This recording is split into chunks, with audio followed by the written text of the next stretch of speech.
High আমার প্রিয় বন্ধুরা, আমি আমার স্মাইল উইথ দেবপ্রিয়া চ্যানেলটায় আপনাদের জন্য নিয়ে এলাম হোমমেড স্টাইলে তৈরি চিলি চিকেন। আশা করি আপনাদের এই ভিডিওটা খুব ভালো লাগবে। যদি ভালো লাগে তাহলে প্লিজ আমাকে সাবস্ক্রাইব করবেন, লাইক করবেন অ্যান্ড কমেন্ট করবেন। তো চলুন, চিলি চিকেন বানিয়ে নেওয়ার জন্য আমি প্রথমেই নিয়ে নিয়েছি পেঁয়াজটাকে আমি এখানে ছোট ছোট করে টুকরো টুকরো করে কেটে নিলাম। পেঁয়াজটাকে আমি এখানে কেটে নেওয়ার পরে আমি এখানে নিচ্ছি ক্যাপসিকাম। তো ক্যাপসিকামটা আমার বাড়িতে অতটা কেউ পছন্দ করে না, ওই জন্য আমি ক্যাপসিকামটাকে খুব অল্পই দেবো, বেশি দেবো না, কারণ আমাকে বলা হয়েছে ক্যাপসিকাম বেশি না দিতে। তো আমি পেঁয়াজের মতন ক্যাপসিকামটাকেও সেম ওই একই প্রসেসে টুকরো টুকরো করে কেটে নিচ্ছি। প্রত্যেকটা সাইজই মোটামুটি একই রাখার চেষ্টা করেছি, তাহলে কি হয়, জিনিসটা দেখতে ভালো লাগে। তো দেখুন বন্ধুরা, ওই যে আমি ক্যাপসিকামটাকে ভালো করে কেটে নিলাম। তো ক্যাপসিকামের সাথে সাথে আমি আদা, রসুন, পেঁয়াজ আর কাঁচা লঙ্কা এই সমস্ত জিনিসগুলোকেও একসাথে কুচিয়ে আগে থেকেই রেখে দিয়েছিলাম। তো আপনাদেরকে আমি আবার আপনাদের জন্য দেখিয়ে দিচ্ছি। এখানে পেঁয়াজ, এখানে ক্যাপসিকাম, এখানে কাঁচা পাকা লঙ্কা, এখানে আদা কুচি, এখানে রসুন কুচি। তো এবারে আমরা চলে আসছি চিকেনটার দিকে। চিকেনটাকে আমি সকালবেলা ভালো করে ম্যারিনেট করে দিয়েছিলাম। তার মধ্যে দিয়েছিলাম soya sauce, vinegar, tomato ketchup, আদা রসুন বাটা আর লবণ আর একটা ডিম ফাটিয়ে ভালো করে ম্যারিনেট করে আমি রেখে দিয়েছিলাম। তো এখন আমি এর মধ্যে দেব হচ্ছে অ্যারারুট দিয়ে আমি ভালো করে এটাকে মেখে রেখে দেবো। তারপর এটাকে আমি ভাজতে দিয়ে দেবো। কর্নফ্লাওয়ার বা ময়দাও অ্যাড করা যায়, কিন্তু কর্নফ্লাওয়ার যেহেতু আমি পরে দেবো, তাই জন্য আমি এখন অ্যারারুটটা দিয়ে মেখে নিচ্ছি। ঠিক আছে, তো চলুন এটাকে ঠিকঠাকভাবে মেখে নিই। তো আমার এটাকে মোটামুটি মাখা হয়ে গেছে। তো এবার আমি কড়াইয়ে দেব সাদা তেল। যে সাদা তেলটা আমরা রেগুলার খাই, সেই সাদা তেলেই আমি এটা করব। তো কড়াই নিয়ে নিয়েছি, কড়াইটা ভালো করে পুছে গরম করে ওর মধ্যে সাদা তেল দিয়ে দিয়েছি। এবার এর সাদা তেলের মধ্যে, কড়াইয়ের মধ্যে আমি চিকেনগুলোকে একটা একটা করে ছেড়ে দিচ্ছি। তো দেখুন বন্ধুরা, আমি চিকেনগুলো কড়াইয়ের মধ্যে দিয়ে দিচ্ছি। আর চিকেন ছাড়তে ছাড়তে চিকেন পকোড়া খেতে খুব ইচ্ছে করছিল। তো এখান থেকে কটা আমি ভেজে তুলে রেখে দিয়েছিলাম আমার মেয়ের জন্য, কারণ এখানে 700 মতন চিকেন ছিল। তো অল্প আমি ওর জন্য রেখে দিয়েছিলাম, ও এসে বলেছিল খাবে। আমার মেয়ে ছোট, ও 8 বছর।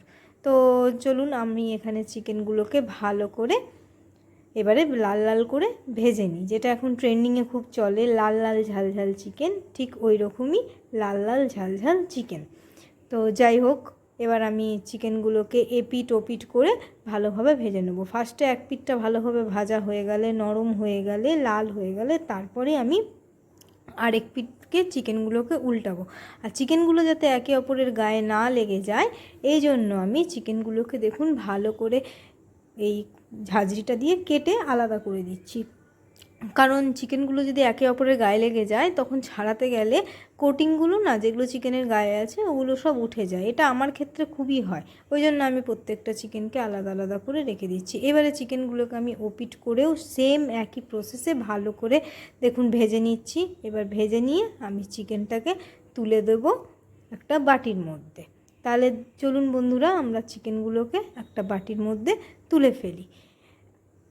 আর চিকেনটা খেতে খুবই ভালো হয়েছিল, আর চিকেনটা এত সুন্দর নরম হয়েছিল, কারণ চিকেনগুলোকে আমি সকালবেলা থেকে ম্যারিনেট করে রেখে দিয়েছিলাম। তো তাই জন্য চিকেনটা খুব ভালো নরম হয়েছিল। যত বেশি ম্যারিনেট, আমার এটা ধারণা, যত বেশি ম্যারিনেট করা যায় চিকেনগুলোকে, ততটাই এটা খেতে সুস্বাদু হয়। মানে মুখের মধ্যে দিলে না চিকেনগুলো মেল্ট হয়ে যায়, কোনো ওই ছিবড়ে ছিবড়ে ভাব বা কিছু সেটা থাকে না। আমি রেস্টুরেন্টগুলোতেও দেখেছি এরকম হয়। তো আমি এটা নিজের স্টাইলে এইভাবে করেছি। তো আমার চিকেনগুলো এখানে সমস্ত ভাজা হয়ে গেছে। আমি এবারে বাকি যে চিকেনগুলো আমার বাটিতে রয়েছে, ওটাকে কড়াইয়ের মধ্যে দিয়ে ভালো করে ভেজে নেব। সেটা একবারেও হতে পারে বা দুবারেও হতে পারে, যবারে হবে তবারে আমি ভেজে নেব। কারণ আমি কড়াইয়ের মধ্যে তো বেশি তেল নিইনি, আমি অল্প তেলেই ভাজছি, কারণ আমাদের বাড়িতে এই সমস্ত রান্না অল্প তেলে খাওয়াটাই পছন্দ করে। তাই জন্য আমি দেখলাম যে অল্প তেলে যতবার হয়, তো সেইভাবে আমি চিকেনগুলোকে ভেজে এখান থেকে তুলে নেব। ঠিক আছে, তো চলুন আমার সাথে থাকুন। আর আপনারাও অবশ্যই আমাকে কমেন্টে জানাবেন যে আপনারাও চিকেন বাড়িতে এইভাবেই চিলি চিকেন করেন কি না। ঠিক আছে, আপনাদের কমেন্ট, সাপোর্ট, লাইক, সাবস্ক্রাইব পেলে আমিও ভবিষ্যতে আপনাদের মতোই এগিয়ে যেতে পারবো। আর যদি কোনো ভুল বা কিছু হয়ে থাকে, তাহলে আমাকে অবশ্যই ক্ষমা করবেন। ঠিক আছে, তাহলে আমরা এগিয়ে যাই। এরপরে আমি কি করছি না করছি আপনাদেরকে এই ভিডিওর মাধ্যমে দেখাচ্ছি, ঠিক আছে। এটা যদিও বা আমার প্রথম কুকিং ভিডিও, আমি সেইভাবে খুব একটা কুকিং করি না, আজকে করতে ইচ্ছে হলো সেই জন্য। তো এবারে আমি কড়াইয়ের মধ্যে দিয়ে দেবো প্রথমে রসুন কুচিটা, তারপর দেবো আমি কড়াইয়ের মধ্যে আদা কুচিটা। রসুনটা আর আদাটার ফ্লেভারটা আমার খুব ভাল লাগে, এই জন্য আমি রসুনটাকে আর আদাটাকে একটুখানি লাল লাল করে ভেজে নিই। জানি চাইনিজ রান্নাতে কোনো কিছুই বেশি ভাজাটা মানে ওভার কুকটা হয় না, কিন্তু আমি এখানে প্রথমেই ভিডিও শুরুতে বলেছি যে আমি আমার মতন প্রসেসে রান্না করি, যেটা আমার খেতে ভাল লাগে, আমার বাড়ির লোক যেটা ভাল লাগে। ওই জন্য আমি এখানে আদা রসুনটা দিয়ে ভালো করে আদা রসুনটাকে বেশ করে লাল করে আগে ভেজে নিলাম। আদা রসুনটা ভাজা হয়ে যাওয়ার পরে আমি এতে অ্যাড করব যে পেঁয়াজগুলোকে আমি কেটে রেখেছিলাম, ওই পেঁয়াজটা। তারপর আমি অ্যাড করব লঙ্কা আর ক্যাপসিকামটা। তো পেঁয়াজটাকে আমি আগে এখানে দিয়ে দেবো, পেঁয়াজটাকে দিয়ে একটুখানি ভেজে নেবো। পেঁয়াজটা একটুখানি ভাজা হয়ে গেলে, কারণ আমাদের বাড়িতে না মানে কাঁচা জিনিসটা মানে কাঁচা কাঁচা থাকবে ওই জিনিসটা কেউ পছন্দ করে না, সবাই মানে একটু নরম হবে পেঁয়াজটা, ক্যাপসিকামটা একটু নরম হবে, ওই কচকচে ভাবটা থাকলে কেউ খেতে চায় না। তো ওই জন্য আমি সম্পূর্ণ বাড়ির স্টাইলে, বাড়ির লোকের মতের বিরুদ্ধে গিয়ে তো আমি করতে পারি না, তো সুতরাং বাড়ির লোকেরা যেটা ভালোবাসে আমি সেরকমই করছি। আপনারা যদি চান যে পেঁয়াজ ক্যাপসিকাম এগুলো হাই ফ্লেমে দিয়ে একটুখানি ভেজে তারপরে চিকেনটা অ্যাড করে দেবেন, তো সেটা আপনারা করতেই পারেন। তো যাই হোক, আমার এখানে পেঁয়াজটা এবারে রেডি হয়ে গেছে মোটামুটি। এবার আমি এর মধ্যে দিয়ে দিচ্ছি ক্যাপসিকামটা দিয়ে দেওয়ার পরে একই প্রসেসে যে লঙ্কা কটা ছিল কুচিয়ে রাখা, সেই লঙ্কাগুলো আমি এটার মধ্যে অ্যাড করে দিলাম। এবার পেঁয়াজ লঙ্কাগুলোকে আমি বেশ করে একটু ভেজে নেব, যেন এগুলো একটু নরম হয়ে যায়, যাতে মুখের মধ্যে কোনো রকম কচকচে ভাব না থাকে। তো আমার এখানে ভাজা হয়ে গেছে, দেখতেই পাচ্ছেন পেঁয়াজটা ক্যাপসিকামটা আগের থেকে তুলনায় একটুখানি নরম হয়েছে, আর বাকিটা যখন শেষে রান্না করতে করতে সেটা সেদ্ধ হয়ে যাবে। তো এই অবস্থায় আমি এবার এর মধ্যে অ্যাড করে দেবো যে সসগুলো ছিল। তো প্রথমে আমি দিচ্ছি এর মধ্যে soya sauce, dark soya sauce না লাইট সয়া সস আমি বলতে পারছি না, বাজারে একটা যে সয়া সস অ্যাভেলেবেল ছিল সেটাই এনেছি। ওটা আমি এখানে 700 মাংসের জন্য যতটা দরকার আমি সেই ততটা আন্দাজে আমার মনে হলো এতটাই দেওয়া উচিত, তো আমি এতটা এখানে অ্যাড করে দিলাম। 2 ছিপি মতন আমি সয়া সস এখানে অ্যাড করলাম। সয়া সস অ্যাড করার পরে আমি এতে দেবো হচ্ছে ভিনিগার, কারণ চিলি চিকেনে একটু ভিনিগারটা দিলে বেশ ভালোই লাগে, একটু টক টক স্বাদ আসে। তো ভিনিগার আবার তাই বলে খুব বেশি আমি দিইনি, দেখতেই পাচ্ছেন ঢাকনাটা একদমই ছোট, ওই ঢাকনার আমি 1.5 ঢাকনা মতন এখানে ভিনিগার অ্যাড করলাম। সয়া সস আর ভিনিগার অ্যাড করার পরে আমি এখানে দেব হচ্ছে টমেটো সস।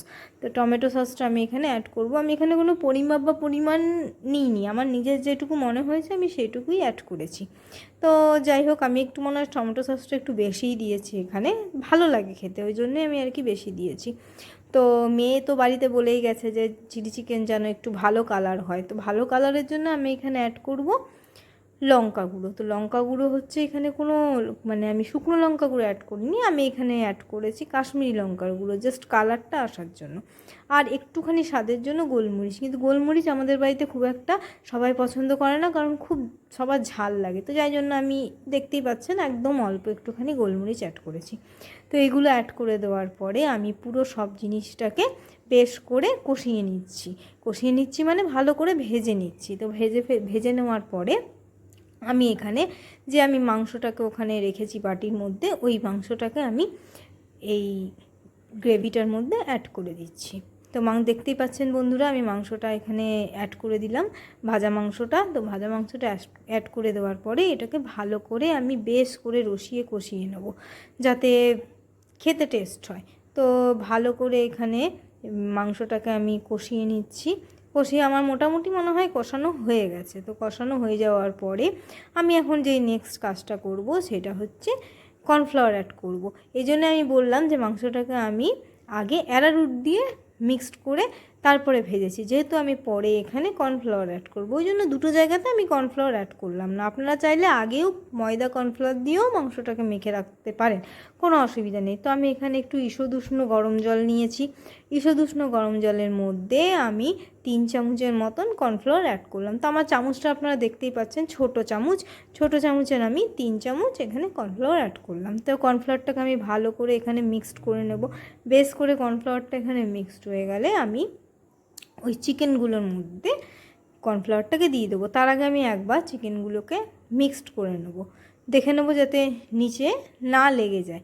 লেগে গেলেই তো আমার এত খাটনি করে রান্না করা সবটাই বৃথা হয়ে যাবে। তো যাই হোক, লাগেনি, যেহেতু আমি আঁচটা কম করে রেখেছিলাম। তো এবারে আমি কর্নফ্লাওয়ারটা এখানে ঢেলে দিচ্ছি।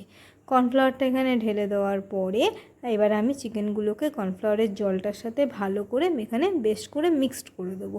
তো এখন আমি কর্নফ্লাওয়ারের সাথে ওটাকে মিক্সড করে দিচ্ছি। মিক্সড করে দেওয়ার পরে এবারে আমি কিন্তু এর মধ্যে আমি এখনও পর্যন্ত আপনারা লক্ষ্য করেছেন কি না জানি না, আমি এখনও কিন্তু এখানে কোনো রকম লবণ দিইনি।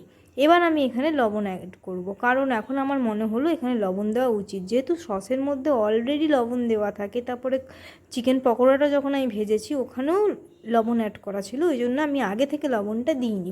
আমি এখন চেখে দেখলাম যে এটাতে একটু লবণ লাগবে, তো সেই মাত্রায় আমি লবণ এখানে অ্যাড করলাম। তো লবণ অ্যাড করার পরে আমি আঁচটা বাড়িয়ে দিয়ে আমার যতটা গ্রেভি দরকার এখানে আমি ততটা গ্রেভি দিয়ে ভালো করে এটাকে ফুটিয়ে নিলাম। ফুটিয়ে নেওয়ার পর দেখছেন যে কালার, রং সব কিছুই আমার মনে হচ্ছে টেক্সচার একদম ঠিক আছে। তো চলুন বন্ধুরা, আমার চিলি চিকেন আজকের জন্য রেডি। আপনারা সবাই